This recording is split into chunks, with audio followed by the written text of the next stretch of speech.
सोचिए, चुनाव का वक्त हो और अचानक से लाखों वोटर्स का नाम लिस्ट से गायब हो जाए।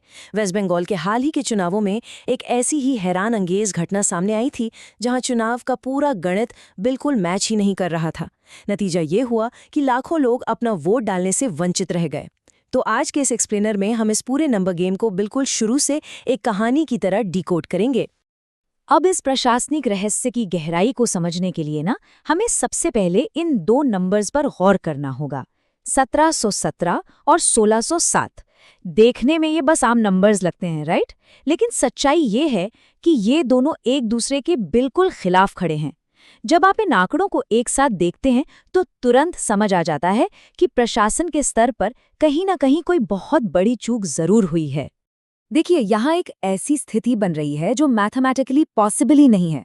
ध्यान दीजिएगा, एक तरफ सिर्फ एक अकेले जज ने 1717 अपील्स को मंजूरी दे दी, लेकिन दूसरी तरफ चुनाव आयोग ने पूरे राज्य की वोटर लिस्ट में कुल मिलाकर सिर्फ 1607 नाम ही वापस जोड़े। मतलब एक सिंगल जज ने जितने लोगों को क्लियर किया, पूरे स्टेट में जोड़े गए लोगों की टोटल संख्या उससे भी कम है। ये आखिर कैसे हो सकता है? यही वो डेटा है जिसने चुनाव खत्म होने से ठीक एक दिन पहले सबको चौंका कर रख दिया था। तो ये जो सिंगल जज की हम बात कर रहे हैं, ये हैं जस्टिस टी.एस. शिवाज्ञानम। ये टोटल 19 अपेलेट ट्रिब्यूनल्स में से सिर्फ एक ट्रिब्यूनल को हेड कर रहे थे, और इनके अकेले के ट्रिब्यूनल ने 5 अप्रैल से 27 अप्रैल के बीच उन 1717 नागरिकों को क्लियर कर दिया जिन्होंने वोटर लिस्ट से अपना नाम हटाए जाने के खिलाफ अपील की थी। अब जरा सोचिए, जब सिर्फ एक ट्रिब्यूनल ने इतने अपील्स क्लियर किए, जबकि ऐसे 18 और ट्रिब्यूनल्स ग्राउंड पर काम कर रहे थे, तो लॉजिकली टोटल संख्या कितनी बड़ी होनी चाहिए थी? पर आप सोच रहे होंगे कि आखिर इन ट्रिब्यूनल्स को बनाने की नौबत ही क्यों आई। इसे एकदम बेसिक लेवल पर समझते हैं। इलेक्शन कमीशन ने शुरुआत में एक सेंट्रलाइज्ड एल्गोरिदम का इस्तेमाल किया था। बेसिकली एक सॉफ्टवेयर टूल था जिसका काम था वोटर डेटा में लॉजिकल डिस्क्रिपेंसीज ढूंढना, यानी ऐसी गड़बड़ियों को पकड़ना जो कंप्यूटर के हिसाब से इलॉजिकल लगती हैं। और जानते हैं क्या हुआ? इस अकेली कंप्यूटर प्रणाली ने लगभग 60 लाख वोटर्स को शक के घेरे में ला खड़ा किया। इस एल्गोरिदमिक रिव्यू का अंजाम बेहद गंभीर निकला। लगभग 700 जुडिशियल ऑफिसर्स ने इस डेटा को चेक किया और उन्होंने 27.16 लाख, जी हां, 27 लाख से ज्यादा नामों को वोटिंग के लिए इनएलिजिबल पाया। और नतीजा ये हुआ कि चुनाव शुरू होने से ठीक पहले इन सारे नामों को वोटर लिस्ट से हमेशा के लिए डिलीट कर दिया गया। एक झटके में स्टेट के लाखों नागरिक अपने सबसे बड़े लोकतांत्रिक अधिकार से वंचित हो गए। अब चूंकि इतने बड़े पैमाने पर अचानक लोगों के नाम हटाए गए थे, तो ऑब्वियसली अफरा तफरी तो मचनी ही थी। इसलिए 20 मार्च को 19 एपेलेट ट्रिब्यूनल्स का गठन किया गया। ये ट्रिब्यूनल्स और कुछ नहीं बल्कि हाई कोर्ट के रिटायर्ड जजेस के पैनल थे। इनकी जिम्मेदारी उन आम नागरिकों की शिकायतों को सुनना था जिनके नाम इस मैसिव कंप्यूटराइज्ड प्रोसेस ने प्रैक्टिकली हटा दिए थे। एक निष्पक्ष सुनवाई के लिए ये स्टेप लेना बिल्कुल जरूरी था। पर यहाँ एक और बड़ा सवाल उठता है कि आखिर इन ट्राइब्यूनल्स के बनने के पीछे ताकत किसकी थी? ये अपने आप में एक दिलचस्प बात है। चुनाव आयोग पर उठते सवालों के बीच एक्चुअली सुप्रीम कोर्ट ने फरवरी में ही इस असामान्य न्यायिक हस्तक्षेप का ऑर्डर दिया था।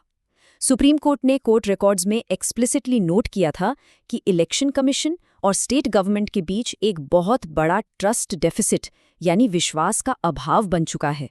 दोनों एक दूसरे पर भरोसा नहीं कर रहे थे, और तब जाकर देश की सबसे बड़ी अदालत को इस मामले में कूदना पड़ा। अगर हम इस टाइमलाइन को देखें तो ये किसी रेस से कम नहीं था। फरवरी में सुप्रीम कोर्ट अपना ऑर्डर पास करती है।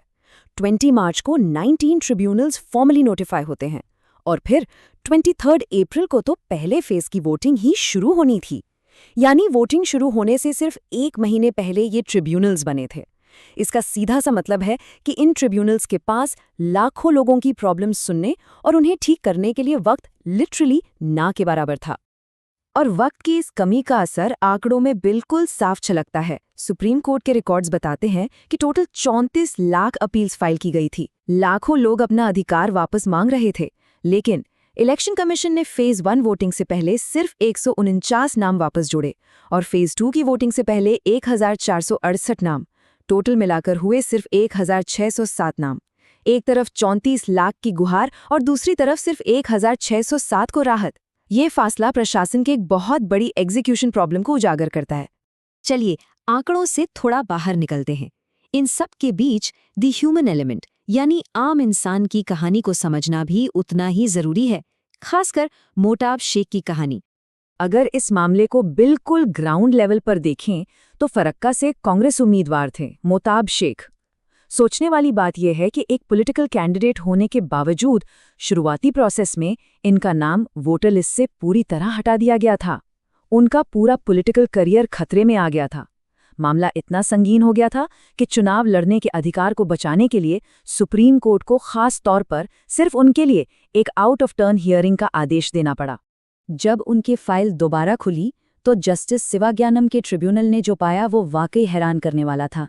ट्रिब्यूनल ने देखा कि शेख के पास उनका वैलिड पासपोर्ट और दूसरे सभी ज़रूरी डॉक्यूमेंट्स हमेशा से मौजूद थे, जो उनकी आइडेंटिटी प्रूफ करने के लिए काफ़ी थे। ट्रिब्यूनल ने अपने ऑर्डर में साफ लिखा, ऐसा लगता है कि शुरुआती जांच के दौरान इन रिकॉर्ड्स पर ध्यान ही नहीं दिया गया। आसान शब्दों में कहें तो कंप्यूटर के शक करने के बाद ज़मीनी अफसरों ने बिना सही सबूत देखे ही फाइल बंद कर दी थी। इस पूरे घटनाक्रम को इन 4 आसान स्टेप्स में समझते हैं। स्टेप 1, एल्गोरिदम और शुरुआती अफसरों ने बिना सोचे समझे उनका नाम डिलीट कर दिया। स्टेप 2, ट्राइब्यूनल ने डॉक्यूमेंट्स देखकर उन्हें क्लियर किया और नाम वापस जोड़ा। स्टेप 3, नाम जुड़ते ही उन्होंने अपना नॉमिनेशन फॉर्म भरा। और फाइनल स्टेप 4, उन्होंने फरक्का से चुनाव जीत लिया। ये कहानी अपने आप में इस बात का सबूत है कि इन ट्राइब्यूनल्स का काम कितना क्रूशल था। अगर ये ट्राइब्यूनल सिस्टम नहीं होता ना, तो सिस्टम ने एक जीतने वाले नेता को चुनाव लड़ने के लायक ही नहीं छोड़ा था। पर इस कहानी में अचानक से एक नया मोड़ आता है।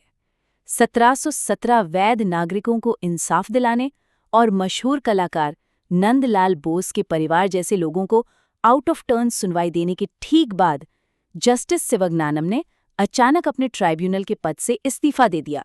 उनसे इसका रीज़न पूछा गया तो उन्होंने सिर्फ पर्सनल रीजंस यानी व्यक्तिगत कारणों का हवाला दिया। इतने महत्वपूर्ण और सेंसिटिव समय पर अचानक एक मुख्य जज का यूं इस्तीफा देना अपने आप में कई सवाल खड़े कर देता है।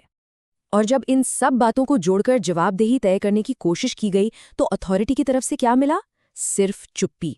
जब पत्रकारों ने प्रशासन से पूछा कि अगर एक अकेले जज ने 1717 लोगों को वेरीफाई कर दिया था तो पूरे राज्य की फाइनल लिस्ट में सिर्फ 1607 नाम ही क्यों आए? बाकी लोग आखिर कहाँ गए? तो इलेक्शन कमीशन ने इस पर कोई भी कमेंट करने से बिल्कुल इनकार कर दिया। वहीं वेस्ट बंगाल के चीफ इलेक्टोरल ऑफिसर से संपर्क करने की सारी कोशिशें नाकाम रहीं। इस सन्नाटे ने इस पूरे मामले को और भी ज्यादा रहस्यमयी बना दिया। तो इन सब तथ्यों को समझने के बाद आज के इस एक्सप्लेनर के अंत में सबसे बड़ा सवाल यही बचता है।